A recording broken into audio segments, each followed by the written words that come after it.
making a waste-free future happen together.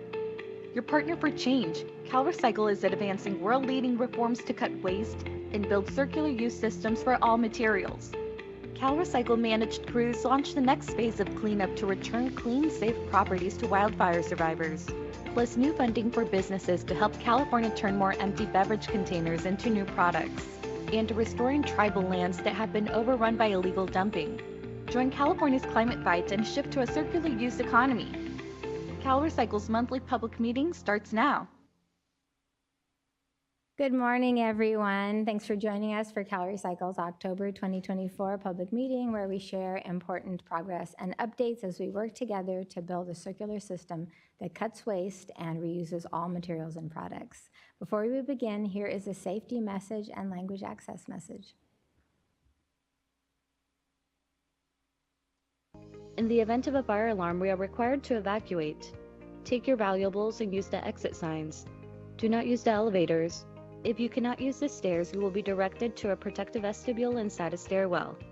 If relocated, exercise caution while crossing the street. Language shouldn't be a barrier when it comes to protecting our air, water, and land. CalRecycle is simulcasting this meeting in both English and Spanish. Click the public meeting banner at the top of calrecycle.ca.gov for a link to our webcast in English and Spanish. If you're attending this meeting in person in Fire and Share Auditorium, we have Spanish interpretation devices available. Let our team on the left-hand side of the dais know if you need one. El idioma no debe de ser una barrera cuando se trata de proteger nuestro aire, nuestra agua y tierra. CalRecycle está transmitiendo simultáneamente esta junta pública en español e inglés. Puede encontrar el enlace en línea en español e inglés en la parte superior de nuestra página web calrecycle.ca.gov. Si asiste a esta junta en persona en el auditorio Fire and Share, tenemos dispositivos de traducción al español disponibles. Solo informe a nuestro equipo al lado izquierdo del mostrador de presentación si necesita uno.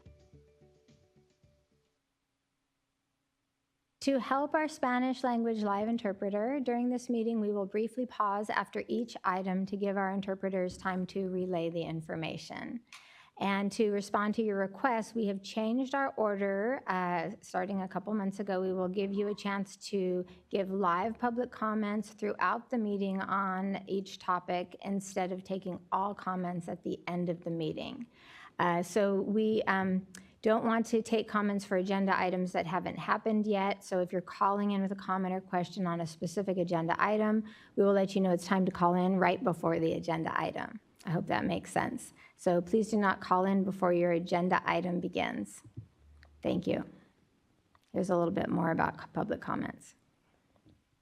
California wants your input on recycling and trash pollution issues. Join CalRecycle's decision-making process by making a live public comment on any of today's monthly public meeting agenda items in person or by phone. Microphones are available for those of you in the room with in-person comments. If you're joining remotely, you can call in with your comment. Just click the public meeting banner at the top of our website, then click the public comments button for step-by-step caller instructions.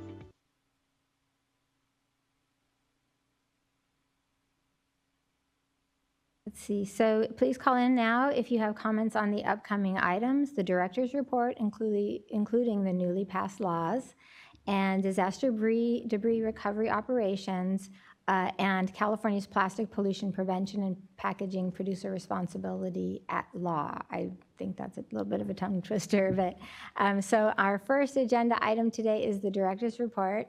CalRecycle Director Zoe Heller is here with updates. Good morning, Zoe. Good morning, Maria, and good morning, everybody. Happy autumn. Nice to see you all. We have a lot to get through today, so I'll keep the remarks relatively short. We're very excited that we published a draft of the SB 54 regulations yesterday. I'll also say the tongue twister that Maria just said, the Plastic Pollution Prevention and Packaging Producer Responsibility Act. So this is a 15-day comment period. We published them yesterday, so it'll be open through the 29th. Please visit our website for more information. And just want to acknowledge that I heard from several people that there's some challenges accessing some parts of our website this morning. We're working on that. It seems to be across CalEPA, and hopefully that will be up and going again very, very soon. A reminder that the SB 54 Advisory Board will meet October 25th and November 1st from 10 to 4, and there's more information as to how you can participate on our CalRecycle events page, which you can find on our homepage. Mindy McIntyre is going to go over our the new legislation that passed this past year, that the governor just signed. And I just want to thank Mindy for also in her role as chief deputy, she's been acting as our legislative director in this interim time. And yesterday, the governor announced the appointment of a new legislative director for CalRecycle, Allegra Curiel, who was formerly with the department, will be starting with us in a couple of weeks. And when she joins, we'll have her come up at our next public meeting and provide a little bit more on her background. Very excited to announce another new addition to our team today. I'd like to welcome Jennifer Hogan, who just joined last week. And Jennifer is our new, or Jen rather, is our new deputy for disaster debris recovery operations. So relatively new, but very important office within CalRecycle and critical given the need for ensuring that we have safe and efficient debris removal after most commonly wildfires in California, but other disasters as well. So welcome, Jen. So Jen joins us from the California Earthquake Authority, where she served as the mitigation director. Prior to that, she was with the California Office of Emergency Services as assistant director for hazard mitigation assistance and state hazard mitigation officer. I won't go through Jen's entire resume, but she has a deep experience in emergency response and recovery, and we couldn't be more excited to welcome her to the CalRecycle executive team. So welcome, Jen.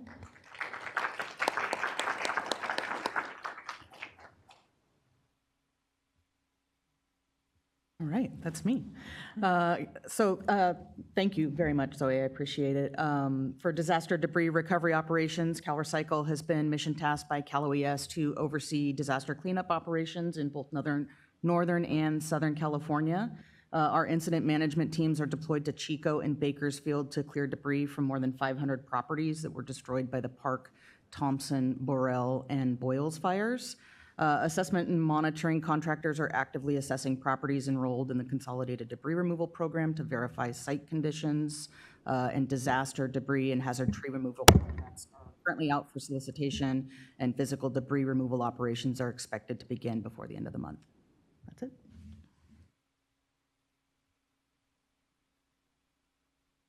Thank you, Jen.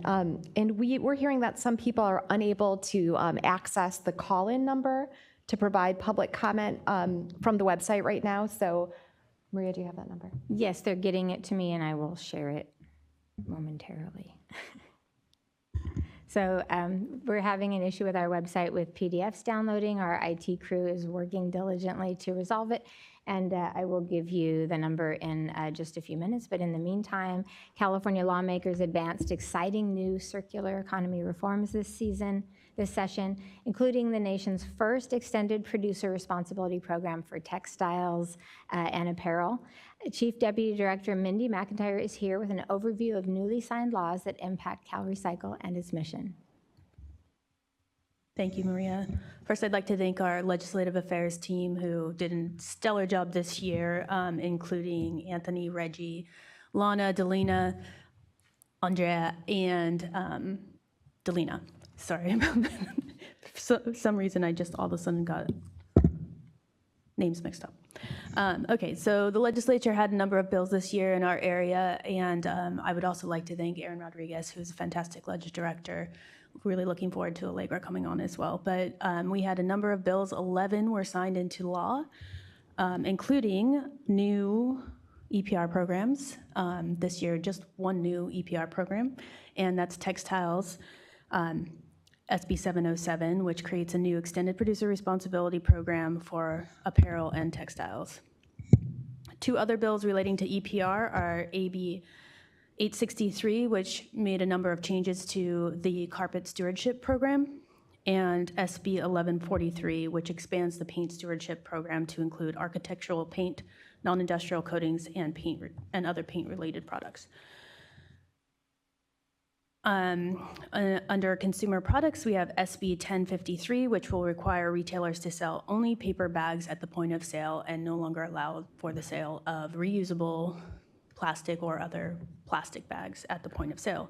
SB 1280 requires propane cylinders to be reusable or refillable after 2028.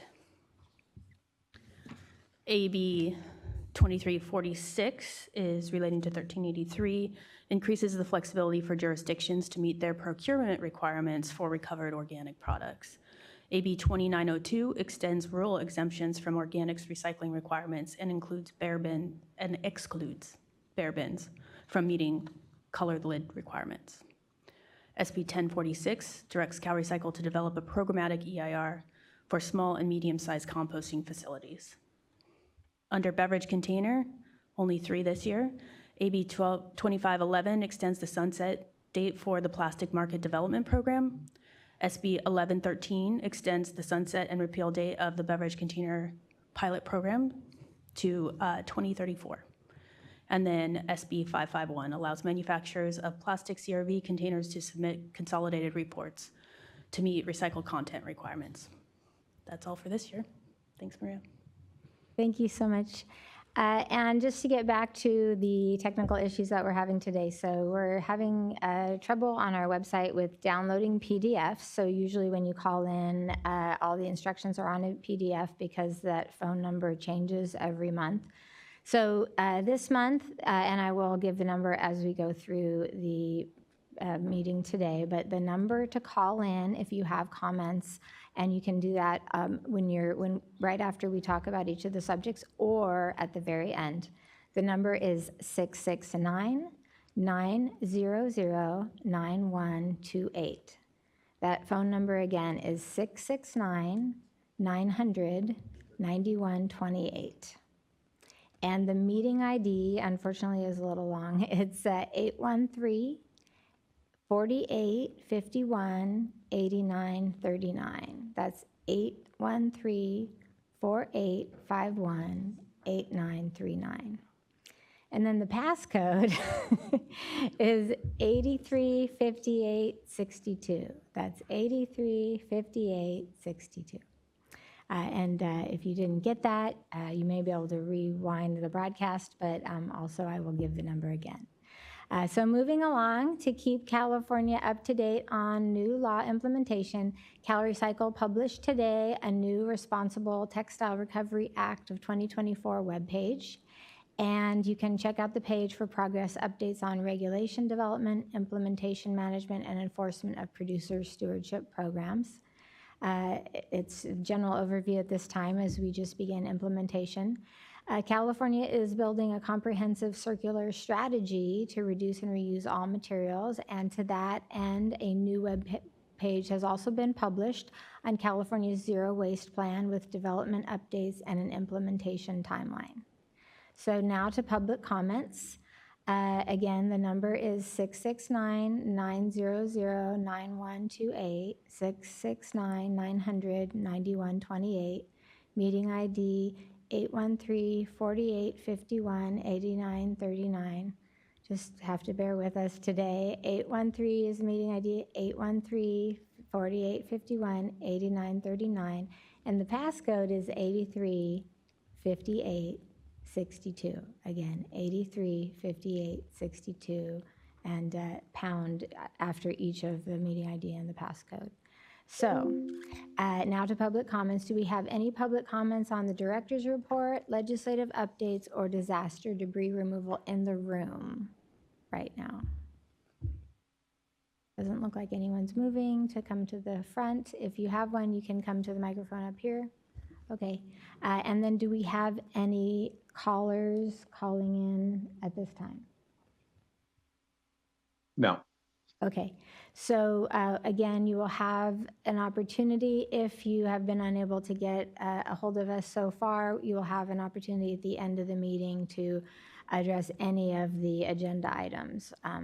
And so now we will move on, and looking ahead, let's see, please call in now if you have comments on upcoming items, which include the Mattress Recycling Council's 2023 annual report and 2025 annual budget, approval of med projects, proposed changes to its stewardship plan for home-generated sharps waste, or the annual biomass conversion reporting.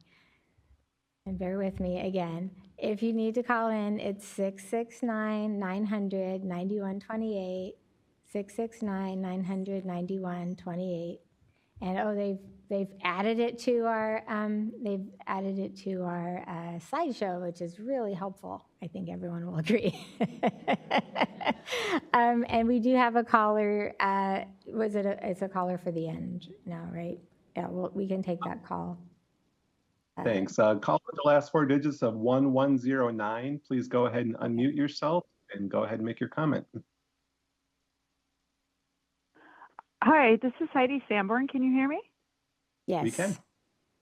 Oh, great. Thank you. I just wanted to thank you for the updates and request that because SB 54 is so important and we have not been able to download these regulations off the website. And yesterday, for some of us, it was Indigenous Peoples Day and we were off. We would ask that there be a 1-day delay in the comment period, which is already extremely tight for regulations that are so important. So we just wanted to make that comment. Thank you so much. Thank you, Heidi. We'll take that under consideration. Any more callers? No. Okay, so we're going to move on to the Mattress Recycling Council topic med project and annual biomass conversion reporting. And you can see the phone number, meeting ID, and the hashtag. That's, well, it was on the web page, the slideshow a minute. There it is. So if you're going to call it, grab those. All right. So now we're going to welcome Environmental Program Manager Cynthia Dunn to provide updates on our extended producer responsibility programs. Good morning, Cindy. Thank you. Good morning. Would you like to give the phone number one more time? No, I'm just teasing. I think we're all going to know it by heart. No, everyone wants me to do that. We have 2 mattress stewardship program updates today, so I'll just get into it. On September 30th, the director approved Mattress Recycling Council's 2023 annual report and 2025 program budget. Mattress Recycling Council, or MRC, reported achieving all statewide and program goals in 2023 and collected over 1.4 million program units, recovered 61 million pounds of mattress materials, and increased program convenience for California residents and businesses. As part of its 2025 budget, MRC did determine that it needed to increase the mattress recycling charge for the first time to fund its program in a prudent and fiscally responsible manner, which it's required to do by statute. So starting January 1, 2025, the mattress recycling charge will increase from $10.50 to $16 per unit. Next, for a home-generated sharps waste stewardship update. On August 23rd, MedProject notified CalRecycle of proposed changes to its stewardship plan regarding local agencies. So the change allows MedProject to arrange for the removal of home-generated sharps waste from a local household hazardous waste facility unless it elects to reimburse the local agency for transportation and disposal costs, both consistent with statute. MedProject's plan previously only described the reimbursement to local agencies for transportation and disposal costs. On September 20th, the director approved MedProject's proposed changes. And for more information on either of these items, you can find links in today's agenda, and also to receive updates directly on these or any of the other EPR programs, you can subscribe to the Gov Delivery listserv. That's all I have. Back to you. Thank you, Cynthia. So again, we'll take comments after the biomass conversion topic, but next on the agenda is the Environmental Program Manager, Dan Brown, who joins us with CalRecycle's annual update on California biomass facilities. Good morning, Dan. Good morning. Okay, so biomass conversion facilities turn materials like wood waste and nutshells into electricity. SB 498 requires annual reporting on the amounts, types, and sources of biomass conversion in California. Next slide, please. California has 24 active biomass conversion facilities. Back in the 1980s, there were more than 50 in the state. The decline is due in part to cheaper sources of energy like natural gas and solar, the cheap cost of landfilling as an alternative to biomass, and fluctuations in subsidies for these facilities. Next slide, please. For 2023, facilities reported on material accepted from 4 source categories. More than 800,000 tons came from agriculture, 900,000 tons from in-forestry, over 800,000 tons came from mill residue, and finally over 600,000 tons from urban sources. Next slide, please. Overall, the amount accepted by biomass facilities decreased by about 400,000 tons, or 11% from 2022 to 2023. Agricultural sources decreased by 4%, in forestry increased by 10%. This increase in forestry is a small step in dealing with all of our dead and dying trees, but only addresses about 1% of the amount that needs to be dealt with. Mill residue decreased by about 21%, and finally, urban decreased by 24%. Next slide, please. So taking a look at this chart to see how these tonnages have decreased by about 1 million tons over the last 8 years, we see in forestry with an upward trend with all other sources on a slight decline. So feel free to email questions to biomassreporting@calrecycle.ca.gov. Thank you, Dan. And so now to public comment. So it looks like we have that number on the screen with the meeting ID on the screen and the passcode on the screen, and press 6 to unmute yourself. Do we have any callers? Or actually, we have someone in the room. So I'll first take comments in the room. A quick clarification on mattresses. What happens to them? I'm assuming, are they reprocessed? What happens to the mattresses?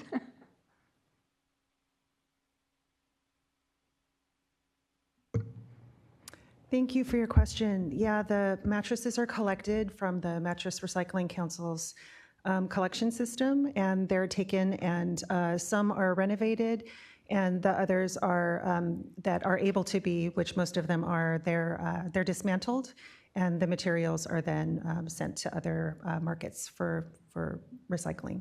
Yeah. Thank you so much, Cynthia. And did we have any callers online? No calls. Okay. So now we will look ahead.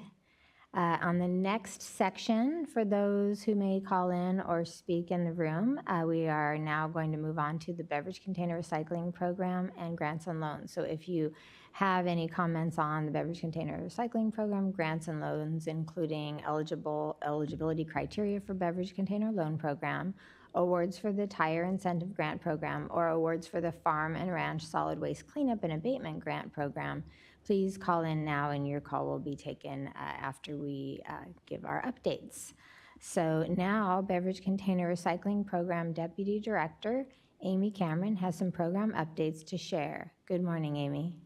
Good morning, Maria. Good morning, everyone. We're excited to announce some upcoming workshops and new resources available to beverage retailers and other program participants. These are part of the Beverage Container Recycling Program reforms to make redemption easier for consumers and get more recycled materials to manufacturers to make new products. Beverage dealer registration is now available online. Reforms require beverage dealers in convenience zones to register with CalRecycle. In 2025, stores less than 5,000 square feet or less than $1.5 million in annual sales, excluding fuel, will be exempt from redemption requirements. Larger stores in unserved convenience zones must choose to either redeem in-store or join the dealer cooperative system. We encourage dealers in California to register now through the DREAMS portal system on our website. We have step-by-step registration instructions available on the CalRecycle YouTube channel. CalRecycle is hosting a series of workshops and webinars in the coming weeks. On October 29th, we will host an informal hybrid workshop for new beverage container types starting at 10 a.m. The 2025 rate hearing for commingled and segregated beverage containers set for October 31st at 1:30 p.m. Hold on for a moment. We're having some feedback in the room. I'm not sure if Amy's service. Oh, there we go. Okay, go ahead, Amy. Thanks. Thanks for the beat. I feel like they were doing a phone number beat, and I should make a song out of that number. Yeah. Back to workshops for beverage container. We will host another dealer registration webinar on November 20th, and that will be on Zoom, so please register. You can find registration information on our website or are welcome to join us in person for all of the October events. Last but not least, we are also planning an informal workshop in Southern California to share concepts on a new methodology for handling fees. We are finalizing the details, but the workshop will happen the second or third week of November, and you will also be able to participate by Zoom. Please sign up to the Beverage Container Recycling Program's listserv for instant updates. Back to you, Maria. Thanks, Amy. And just an aside, for the retailers whom we call dealers in California to register through the DREAM system, you can go to our homepage at calrecycle.ca.gov, and there is an orange banner across the page right under all of our progress numbers on recycling that gives you a link to register and also a link to more information on dealer cooperative redemption options. So we're trying to make that as easy for you to find and do as possible. So let us know if you need any assistance. So now CalRecycle funding is available to help boost recycling businesses in California. And Division of the Circular Economy Deputy Director Michelle Martin has new loan and grant announcements to share. Good morning, Michelle. Thanks, Maria. Good morning, everybody. We're happy to announce the new beverage container recycling loan program. It will provide low-interest loans to build new certified beverage container processing facilities that buy empty beverage containers from certified recyclers, drop-off or collection community service and curbside programs, and prepare these recyclable materials for sale to end users where recyclable materials are turned into new products. The program will prioritize funding for projects in underserved areas in California. The total allocation for this program is $30 million with a maximum loan amount of $10 million and minimum of $3 million. Loan terms are typically up to 10 years with a 4% interest rate. Loan applications will be accepted continuously and awarded subject to available of program funds. For more details, please see the public notice on our website. Public comments on this item will be taken through October 27th, and please send any of those comments to loans@calrecycle.ca.gov. And next, today we're announcing $2.35 million in tire incentive program grant awards to turn nearly 1.5 million waste tires into new products. The 6 grantees will help California cut pollution and landfilling by turning waste tires into things like rubber tiles for gym flooring, patio flooring, and roofing shingles. And next, since 1997, CalRecycle has awarded over $13 million in farm and ranch grants to clear over 1,000 sites of tires, appliances, vehicles, construction debris, and other trash. Let's watch a quick video on the difference grant-funded cleanups are making in communities. A peach orchard is flourishing again in the heart of Yuba County after a $154,000 CalRecycle-funded illegal dumping cleanup. I would say there's easily debris out here dumped at least once a month. The piles of trash grew so much in this orchard and neighboring properties in the Central Valley community of Olivehurst that they were visible from Highway 70. Yuba Sutter County Resource Conservation District says it has been able to remove over 100 tons of waste to date. We've had anything from tires, sofas and couches, refrigerators, freezers, washers, dryers, wood scrap. Illegal dumping was slowing down operations at the peach orchard, threatening employee safety and raising concerns about fires and toxic contamination. All of those waterways within the orchards and next to the levee systems, it can contaminate the fish habitat, wildlife habitat, and go into the river and on downstream. Grant-funded gates, Signs and surveillance cameras are now in place to keep illegally dumped trash from spoiling the harvest, giving the land back to farmers to feed Californians.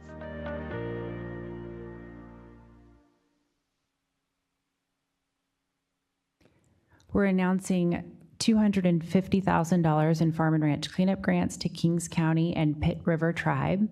The tribal cleanup project will work to clear and prevent future dumping on 6 sites with a history of agricultural use.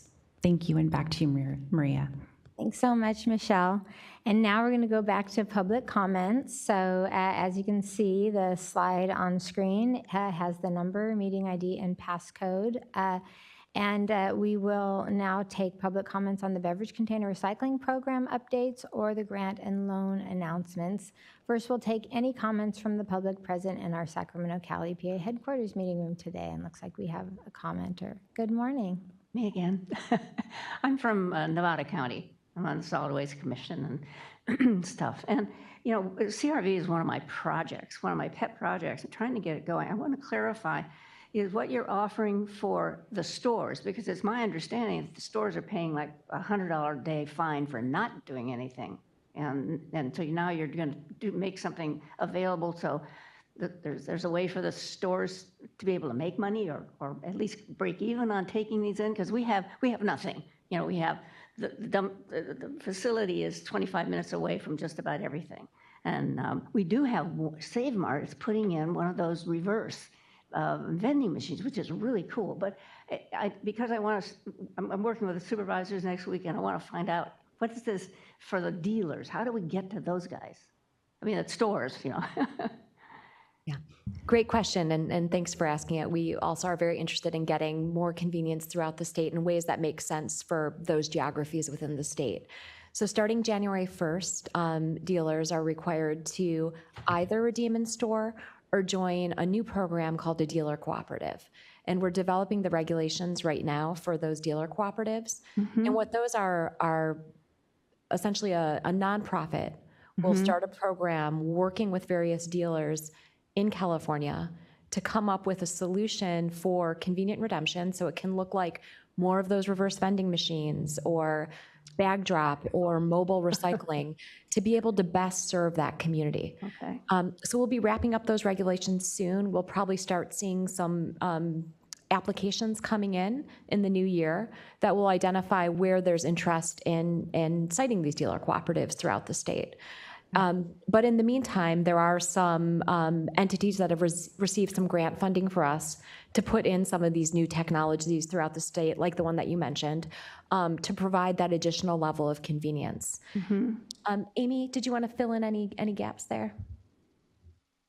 No, I think you have it covered, but just to confirm, you are correct. Beginning January 1st, 2025, dealers will no longer have the opportunity to pay the $100 a fee to not participate in our program. They will either have to redeem in person or join the dealer. And that's starting January 25. Yes, January 1st, 2025, for dealers that are over 5,000 square feet and have more than $1.5 million in annual sales. Okay. So Danner Ward Danner, I always get his name backwards. Ward Danner, he's our representative, I think, for Nevada County. You turned me on to him before. And would he be the person that we would talk to bring in to help the dealers and help the county and the supervisors to start setting this up? I'm just one person, right? Yeah. Right. How do we get some connection? Yeah, Ward works on our local assistance team, so he's a great contact for you. But if you specifically want to talk about some of these changes in the beverage container program, you can always follow up with Amy in her team. But we'll make sure that you're connected to the right person, regardless of who you reach out to. Yeah, because I feel like I don't really know where to go, but we want to, and we think it's important. We know it's important to our people. Yeah, I'm a retailer in my career. I care about the customer, and the customer is going, I'm not driving 25 minutes to take 25 cents back, but it adds up. We have one, I have to tell you about this real fast. Penn Valley is near us, and there's a guy there that started about 4 years ago to get citizens who care. They all pick up, it's a Lake Wildwood area, and every month he takes a load to a recycler because he can't take it to facility because the facility says it's too much for us. He takes it to a recycler somewhere, Rockland, whatever, and this last month he got $900 back. He donates that to the interfaith ministry. Now, to me, this is where I'm at, is let's get that money and give it to good use in the community, okay? So, Yeah. All right, so what am I doing? Amy, okay. Thank you. Are there any other comments in the room? Okay, so now we will take any comments by phone. Are there any callers? None by phone, no. All right.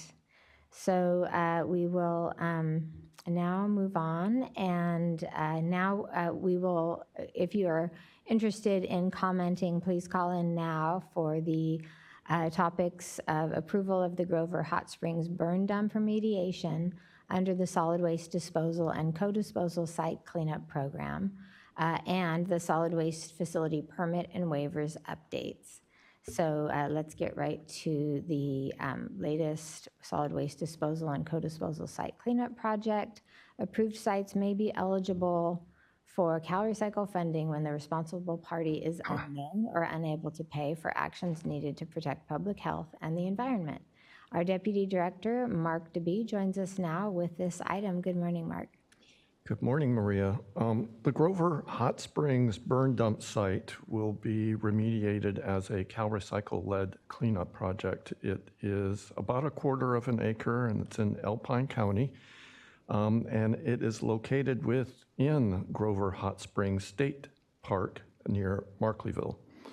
CalRecycle is working with the U.S. Forest Service on this project, and it will be mostly removing metals from the surface of an old burn dump, and then placing additional soil on top as much as 2 feet.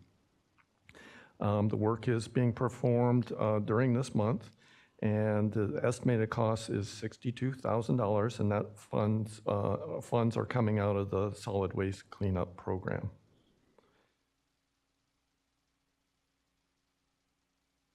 And moving on to facility permits and emergency waivers. Here's a quick overview of California facility standards and a statewide facility permit update from the Environmental Program Manager, Paulina Lawrence. Protecting the health of Californians and their land, food, water, and air is a big job. Local, state, and federal agencies play different roles to enforce public health and environmental safety standards. In California, solid waste local enforcement agencies process applications, issue and enforce permits for solid waste facilities. These include landfills, transfer stations, compost facilities, or similar operations. CalRecycle must verify permits are consistent with state requirements. Permits can only address areas within the authority of local enforcement agencies and CalRecycle. Check out the link below for more detailed information. Emergency waivers allow temporary changes to solid waste permit requirements in response to local or state disasters. Local enforcement agencies may approve the waivers, which are good for up to 120 days and may be extended. CalRecycle must review approved waivers and can condition, limit, suspend, or terminate them. Check out the link for more detailed information. For waste tire facilities, CalRecycle processes applications, issues and enforces waste tire permits. These include requirements to make sure tires are stored and processed in a way that reduces potential threats from fire and disease-carrying vectors like mosquitoes. Check out the link for more detailed information.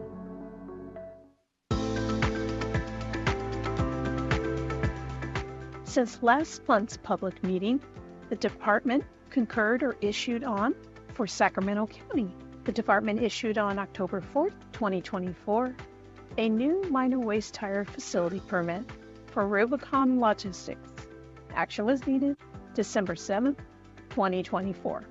For the City of Los Angeles, the department concurred on October 8th, 2024, a modified solid waste facilities permit for Crown Recycling Services. Action was needed October 15, 2024. Continuing on this month's agenda, for Kern County, U.S. Borax Inc. This is a modified solid waste facilities permit. Action is needed December 31st, 2024. For Riverside County, Coachella Valley Compost. This is a revised solid waste facilities permit. Action is needed October 23rd, 2024. For Madera County, USA Tire Recycling. This is a new minor waste tire facility permit. Action is needed February 19th, 2025. For Orange County, Rainbow Disposal Co., Inc., or Rainbow Transfer Recycling, Inc. This is a modified solid waste facilities permit. Action is needed October 28th, 2024. For Monterey County, Madison Lane Material Recycling Center. This is a new minor waste tire facility permit. Action is needed February 26th, 2025. For Merced County, Highway 59 Landfill. This is a revised solid waste facilities permit.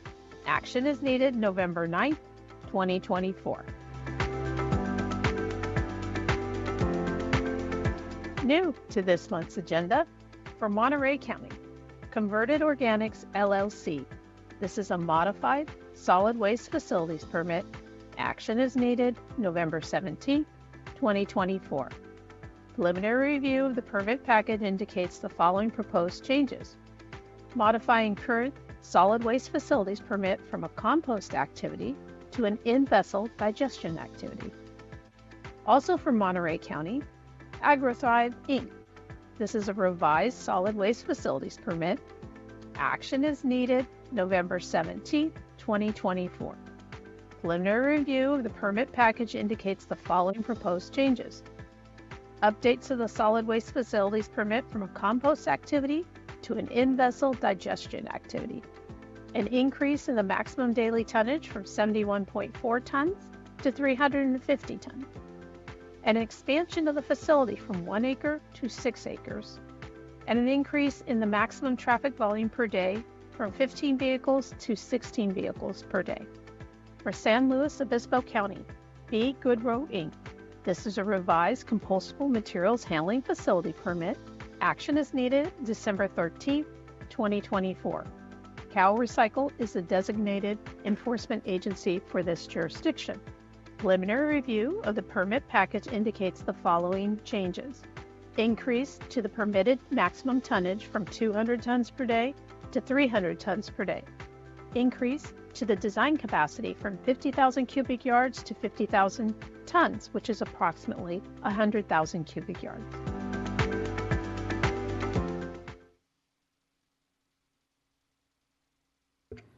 So you can see that we've been very busy, or Paulina's group's been very busy, and in fact, there's some additional items that came to us after the agenda was put together. So Paulina's here to tell us about those items. Thank you, Mark.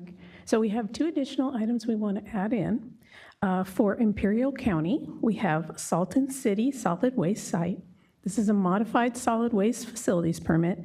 Action is needed December 8th, 2024. Preliminary review of the permit package indicates the following proposed change. Remove the remaining capacity and replacing it with the permitted capacity. And then we received 1 waiver from Ventura County. This is for Simi Valley Landfill and Recycling Center. On October 8th, 2024, Ventura County Resource Management Agency, local enforcement agency, issued a stipulated agreement that allows a temporary waiver of solid waste facility permit terms 4C and 17B5 pertaining to the permitted maximum tonnage until December 31st, 2024, due to a temporary emergency. Thank you. Thanks, Paulina. So before we move on to the final comments segment, I just wanted to let you know that you can find more information on any of today's agenda items. Just go to CalRecycle's homepage at calrecycle.ca.gov and click on either the public meeting web banner at the top of the homepage or if you're watching the webcast live, or if you're watching the recording, you can find it halfway down CalRecycle's homepage with a link to all things public meeting, including the agenda and associated public notices. So now it's time for the final public comments, and before we ask for comments in the room, again, you can see the number on the screen just for ADA compliance. I'll read it one more time. I'm sure you're all excited about that. The number is 669-900-9128. That's 669-900-9128. The meeting ID is 813-4851-8939. Pound symbol, or what we now call hashtag symbol. And then again, 813-4851-8939 pound symbol. And then the passcode is 835862 pound. And then again, 835862 pound, or the hashtag symbol. And so now we will ask, are there any comments on the most recent agenda items or any other topic in the room today? Looks like we have one. This is why I drove down from Grass Valley, so I could talk to you. Grass Valley, Nevada County is delayed in the 1383 process, but in January, their new facility is ready, and they should be starting it. So we're in the process of all the little things, and they reviewed that process with on Solid Waste Commission the other day. And I have some questions. Like, the first thing that I wonder about is that Waste Management said we're required to buy all new bins, right? And so I went, oh yeah, and they have to have decals, or they have to be imprinted with whatever, okay, new things. Is that right? I mean, anyway, that's what they said was their requirement. I'm challenging their requirement, okay. And so my brain says, oh, really? And what are they going to do with the old ones, because they're plastic and they're methane? I'm going like, did anybody think about this? Yes, thank you for that question, and we'll get back to you on the specifics in the regulations. There's a fix?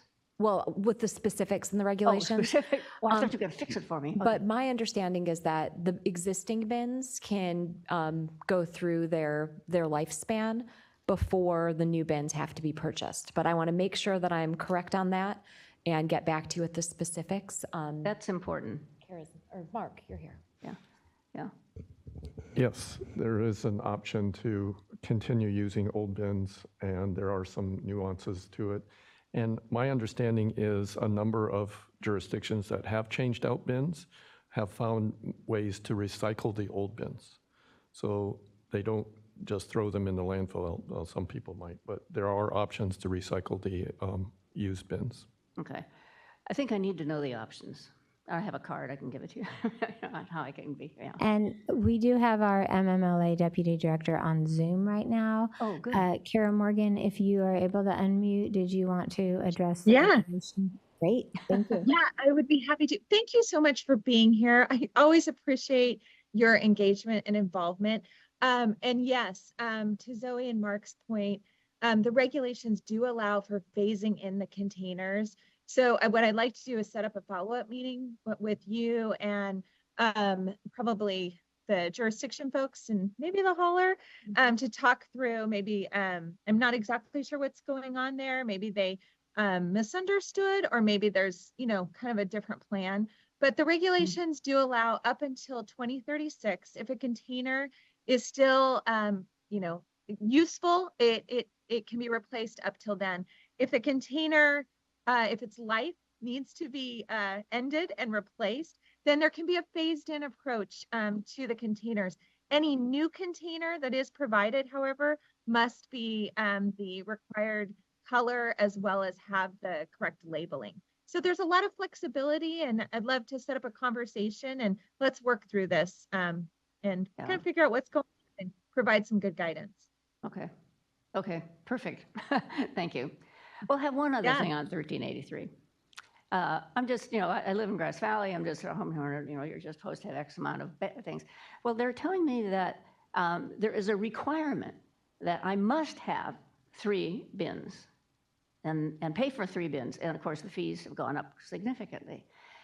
And, I compost, I send all my plastic to TerraCycle. I have this much trash once a week that I take over to my neighbor's bin with his permission.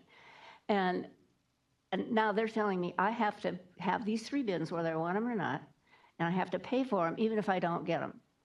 Now, this is, and so I said this to the commission, and they said, well, you're a high achiever. I said, I get punished for being a high achiever? We're about circular economy and 0 waste, and this is not compatible. Okay. Yeah. Thank you for that. And I so appreciate that you are a achiever. I think that is great. And I think, again, we could have some conversations. The regulations do provide flexibility to jurisdictions that want to allow for some self-haul options for residential customers. So I think, again, we should have a conversation specific to Grass Valley and explore what the options are. The regulations don't allow a specific waiver for residential, but they do allow for self-haul. So again, let's set up a follow-up and work through some of these and get our team together with the Grass Valley team to work through some of the questions that are coming both from you and maybe other residents. Okay, good. Yeah, as I say, we should be rewarding people who want to do what we want them to do with 0 waste, not punish them, but thank you. Okay, and who was the voice in the room? Kara Morgan, our Deputy Director for Materials Management and Local Assistance. Okay, maybe I can check in with one of you and get some info. Thanks. Thank you. Great. And are there any other comments in the room today? Okay, it doesn't look like it. So are there any commenters on the phone? And if you're on the phone, when your last 4 digits of your number is called, you'll need to unmute yourself with star by pressing *6. Are there any other callers? Yes, we have 4 callers. First caller, last 4 digits, 43571. Please unmute and go ahead. 4357. You're on, yes, go ahead. Okay, great. Hi, this is Christina Brown. I live in the Antelope Valley. I've had a solid waste facility put next door to my home, 160 acres. First, it was hundreds, thousands of tons of C&D dumped there. Then it's now mulch that's just strewn with litter. It's so far past what your regulations are in Title 14 that there's trash pickers multiple times per week coming and taking trash out of the top layer of it. I just wanted to say, I think that there's like a lot of greenwashing happening with 1383. I think also the fact that you guys even have an environmental justice meeting is a complete sham, because we are being just buried in waste out in the Antelope Valley because of your regulations. There was a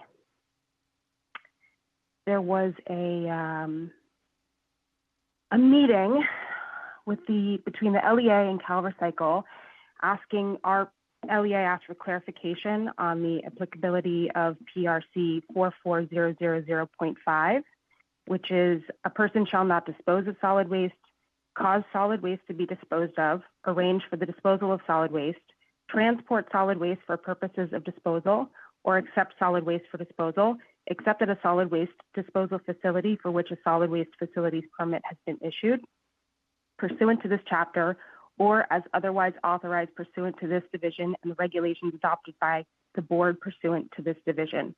I have emailed Dorcas Hanson-Lugo several times asking for how this is supposed to work if only the landowner is on the hook for all of this solid waste being dumped out by us because of 1383. So I'm just confused about who is in charge of the haulers and who is in charge of the generators. and nobody's giving me an answer on that. So I'm calling you during this meeting, and I'd like somebody to answer this for me.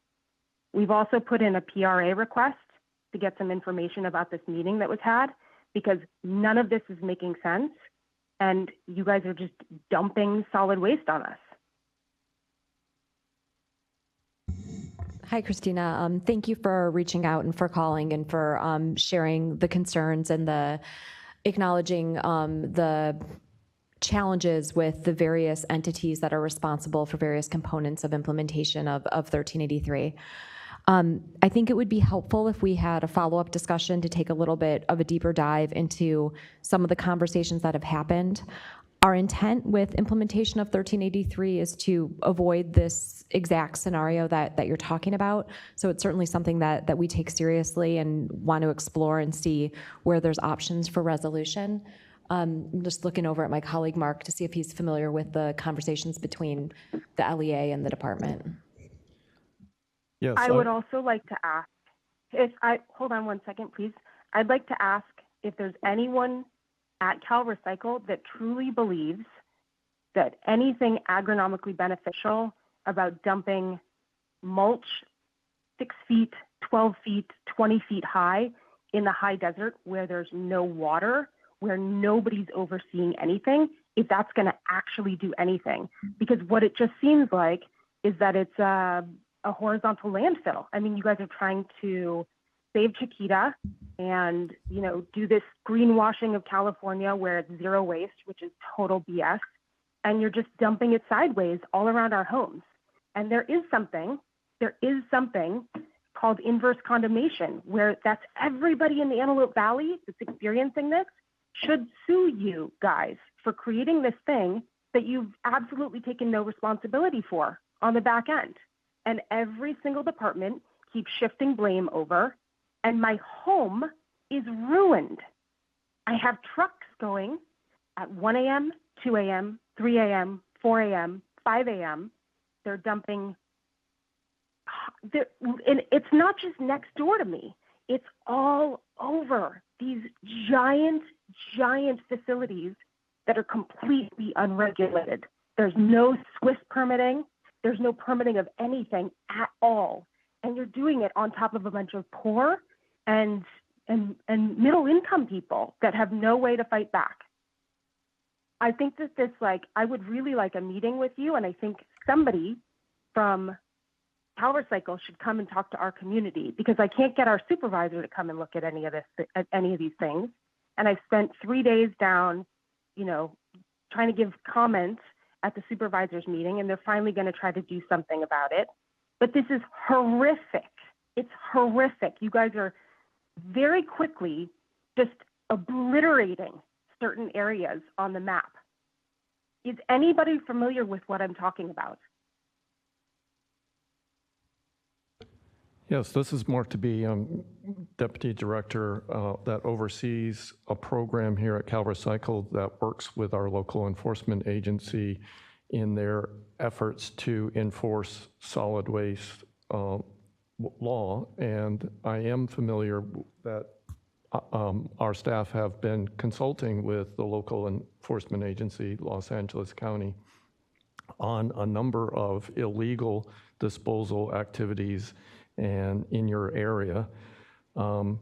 And my understanding is that the local enforcement agency has taken initial enforcement action against a number of landowners and are working through their enforcement process to resolve the issues. I also understand that there are, as you're indicating, a number of sites, and the LEA is endeavoring to get ahead of many of those sites and begin action against any of the sites that are illegally disposing of solid waste. Just very quickly, you mentioned an interest in knowing of who oversees haulers and generators, and the responsibility for collecting waste from generators and hauling waste is primarily with local jurisdictions, cities and counties. The state does not have any responsibility in that area, but we do have a responsibility to address what happens to the waste in terms of how it's processed, and its final deposition should be, if it's waste, in a landfill and not on private property. And if it is considered to be illegal dumping, and I know that the LEA has made those determinations on a number of sites, that and action will be taken to remediate those sites, and it will be at the responsibility of the landowner to engage on that. Unlike hazardous waste law, responsibility for the generator and the hauler is not part of the non-hazardous solid waste law. So our ability to address issues with them is limited, if not existent. So we struggle with the tools we have, and but I can assure you that steps are being taken, and I and my staff would be open in talking more in depth about your experience and letting you know what we're doing in assisting the local enforcement agency. Thank you, Mark. I did take down our contact information, so I'll pass that along to leadership after the meeting. Next, we have a caller with last four digits 0922. Go ahead and unmute your mic by pressing *6, and then go ahead and make your comment.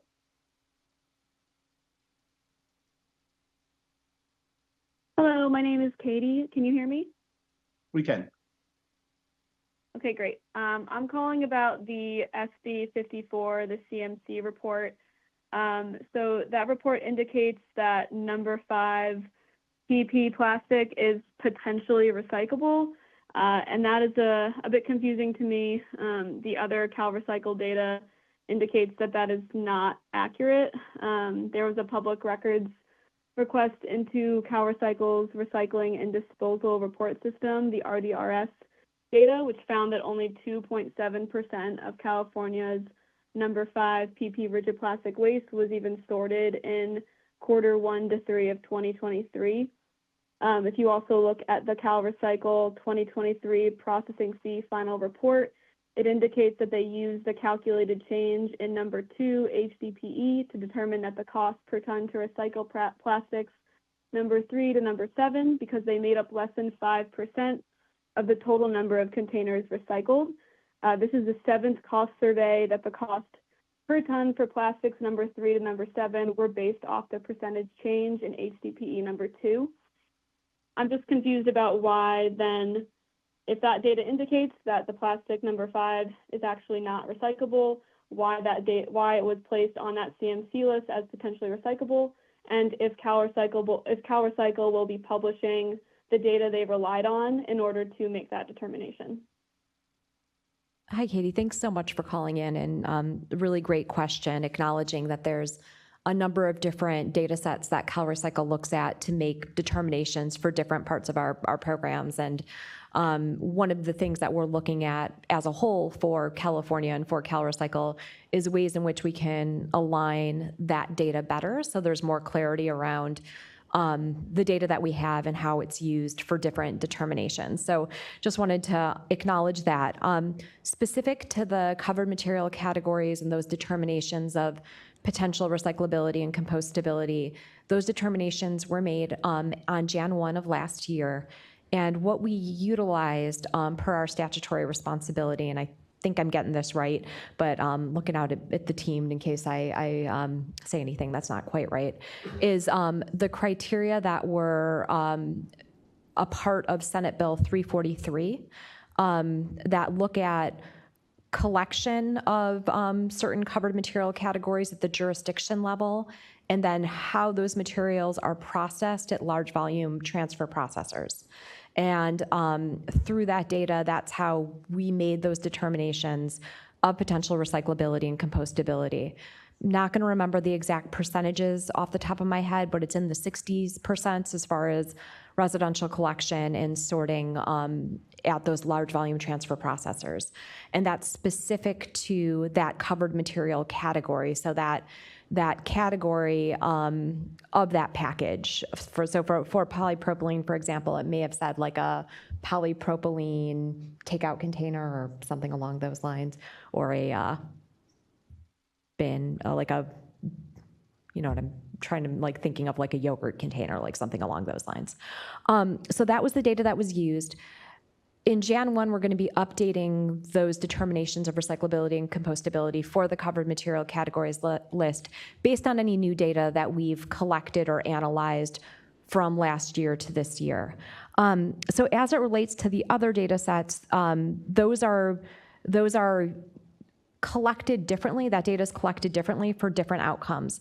And our packaging team responds to each question that comes in and will lay out those different ways in which we collect data and how it's utilized. But at a high level, that's how those determinations were made for the covered material category list and how we're going to update them in the beginning of the year.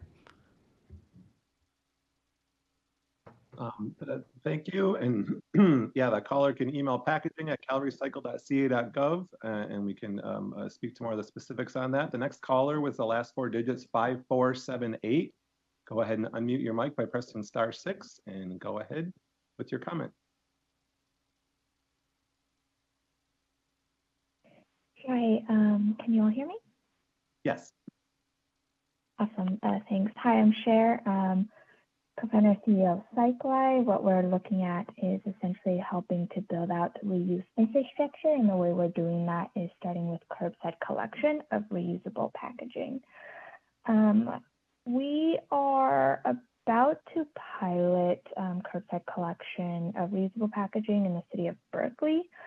But we have a question as we are planning on collecting and returning wine bottles for refill, as there are a couple wineries that are willing to take back and refill their wines. But I also know that wine bottles have been added to the CRV. So my question is, I'm not sure if CalRecycle has kind of thought through the reuse cycle of, CRV associated bottles and how that would work. So, would we have to be added to some processing list, and, how would all of that CRV get refunded when we, bring it to winery bottles who are reusing it and not really breaking it down? Just trying to understand, where I can find more information on this and maybe who I would be able to talk to, just to understand what the right process is for this. Hi, thank you so much for calling. This is Amy Cameron, and I'm happy to set up a meeting with you offline so we can talk about this a little bit more. But yes, in essence, you would need to become a certified processor with our program, and we have specific regulations that we did as a result of AB 962, and they were finalized last year for processors who are in the reusable bottle space. But happy, again, to reach out and have a meeting with you to talk a little bit more about this. Thank you. Thank you. And we have one more caller with the last 4 digits, 3606. I'll go ahead and ask you to unmute by pressing *6 and then go ahead with your comment.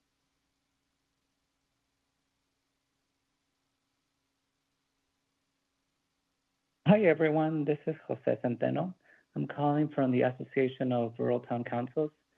So we are mainly out in the unincorporated area of Los Angeles County. And I'm calling with regards to the issue that the prior caller called in about. And this is with regards to illegal waste dumping in the unincorporated area, particularly with the issue of mulch being disguised, of waste being disguised as mulch. Disguised as mulch.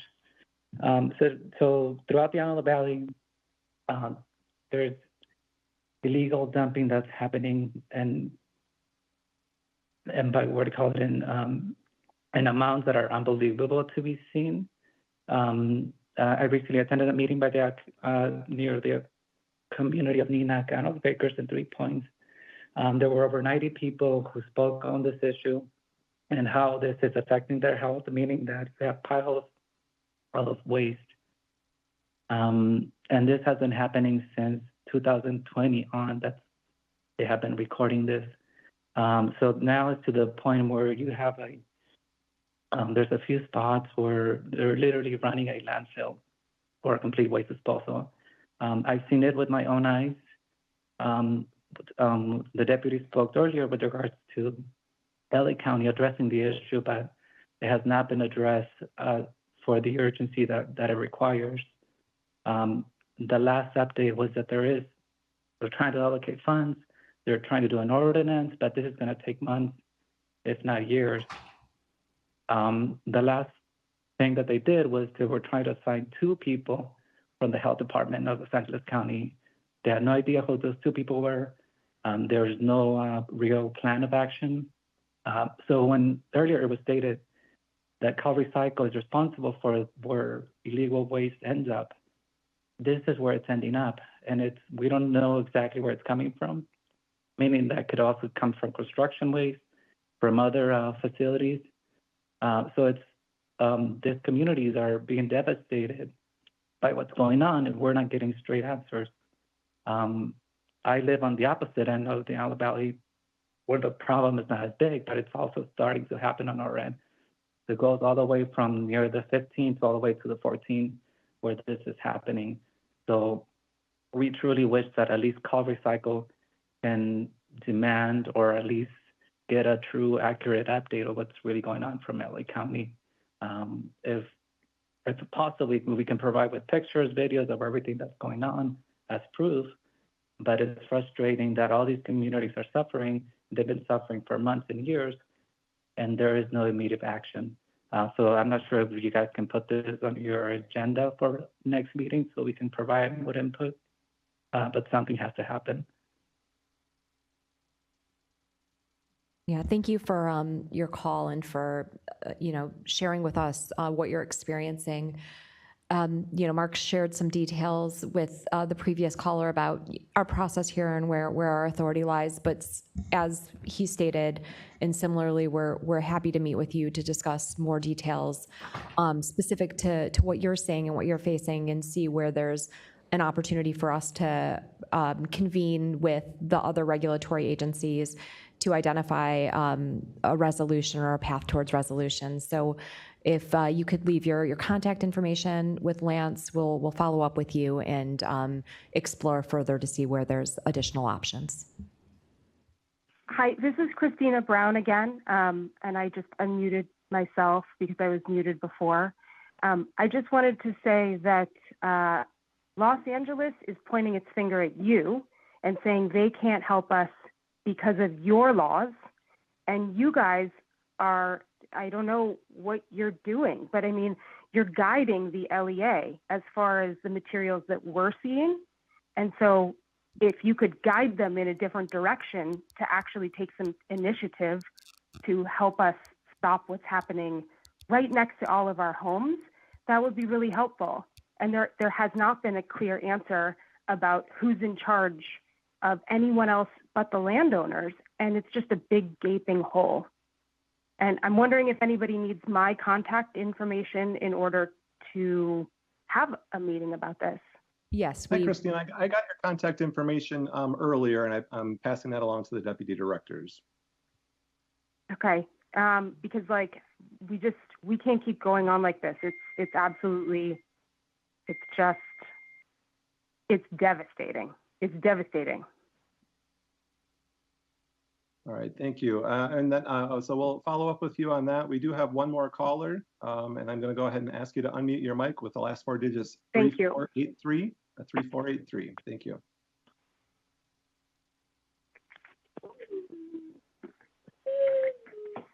Hello, can you hear me? Yes. Hi, my name is Ashley Morose, and I also live here in the Antelope Valley, surrounded by the devastation of illegal hazardous solid waste dumping. We really are truly watching the destruction of the natural environment by deliberate and negligent human action. And I think my community, all of us want to know, Who is letting this unregulated solid hazardous waste dumping continue? Who can be held accountable for hiding their noncompliance by dumping this hazardous waste in a secluded area, which is us, rather than paying for it to be taken to a treatment facility? Our community is experiencing injustice that is affecting our health and wellness due to the toxins and airborne chemicals from this boiler fuel, which is right down the street from me and many others. Quality of life is gone. The smell after these mulch fires, mind you, they combust all the time, burns your throat and eyes immediately. It smells so disgusting that induces nausea, headaches, bloody noses, and respiratory issues all of us are experiencing. This is criminal activity, not if, but when the next mulch fire happens. Mind you, these trucks are dumping day in and day out all night, and there's more damage to surrounding homes, livestock, or worse, bodily injury or fatality. The blood will be on the hands of the people behind this. It has become unbearable, inhumane, and pure evil. This is just a glimpse of our daily life since this started. It's not just the people suffering at the hands of greed due to this illegal dumping. It's changing our entire ecosystem here. We need environmental justice and put this to an end. And I just want to know who is responsible for this, doing this to our community. Ashley, thank you for the call. And you know, as we've stated, I just wanted to add one more thing after Ashley. Just 2 of our neighbors' homes just burnt down from combusting mulch that was dumped there. Like, just completely burnt down. And I just think we're at a level now where we need you guys to actually look at this area and what 1383 and the other 4 laws about diversion have done. And like, if there's going to be any environmental impact report done on just the area in general and over mulchification and what that looks like, because we can't handle it. It's just nonstop trucks, and LA's not moving fast enough, and they keep pointing fingers at you guys, saying that you guys are in charge. And then you're, we need help. Yeah, we'll prioritize getting a meeting on the books with you Thanks for your time. as soon as possible so that we can explore this further and bring the other regulatory agencies in as well. Thank you. Thank you. So we do have the contact information for that last caller. We will follow up and send it back to you, Maria. No additional calls.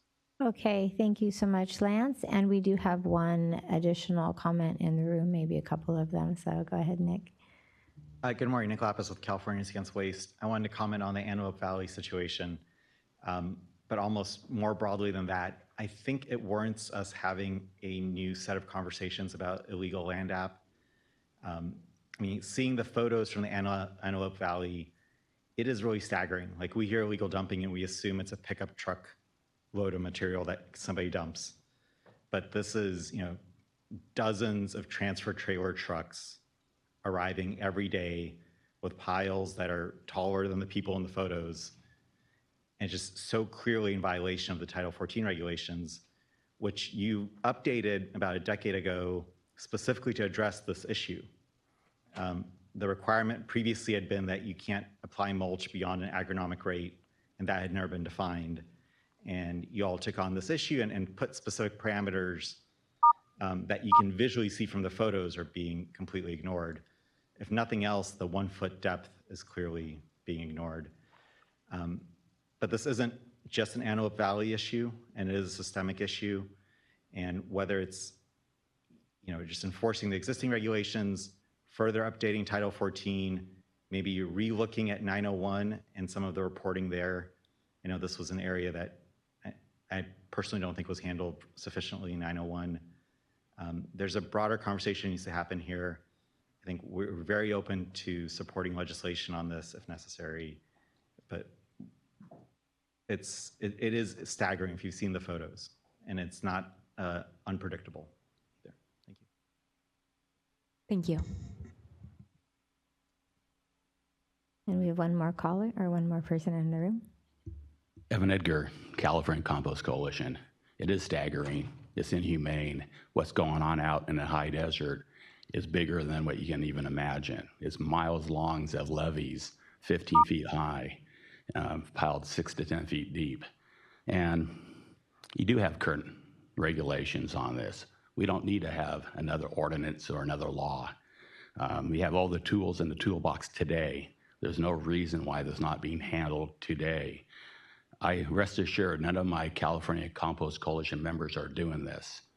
What we are doing for a land application, we take Title 14 compost from a permitted facility and we take it out to the ranches, and you'll be hearing more about it in 2025 where we're developing carbon credits because we take Title 14 compost to a 1/4 inch to a 1/2 inch, lay it out and do the science, we do the math. We have all types of carbon projects. We have 4 ranches that will begin carbon credits through the Vera certification process, which is robust. And what is going on in Upper Desert is nowhere near that. It's unproductive ag land. It is maybe zone ag, but it's unproductive ag land without any water, any treatment. Everything you heard on the phone from the residents of Antelope Valley is true. Seen the pictures. And at the local level, the LEA says they don't have the tools and they want to pass an ordinance, or they point up here to Sacramento, but they're the local enforcement agency. Local. You guys are the enforcement agency, the EA, that needs to take this very seriously. And it's just a sham going on with the Chiquita Canyon crisis impacting folks, coupled with the closure of Alpha Olinda. We have a new landfill crisis coming in LA, and the crisis is going on right now with these horizontal landfills. So we don't need another stinking law to enforce the laws we have today. Do your job, please. Thank you.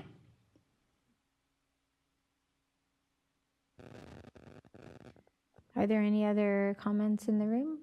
Okay. If there's nothing else on the phone, then we can end the session today, and just let you know that you can find the recordings in both English and Spanish of today's October monthly public meeting posted on YouTube as soon as possible. And then please follow us on social media platforms and GovDelivery email lists for updates. Thanks to everyone who participated in today's public meeting. We do expect that our PDFs will be available as a few minutes after this meeting ends, because we have to reboot the entire system, including the one that was broadcasting this meeting. So we're expecting the PDFs will be downloadable after that time. If there's any other issues, please let us know. Have a great day, and we will see you next month. Thank you.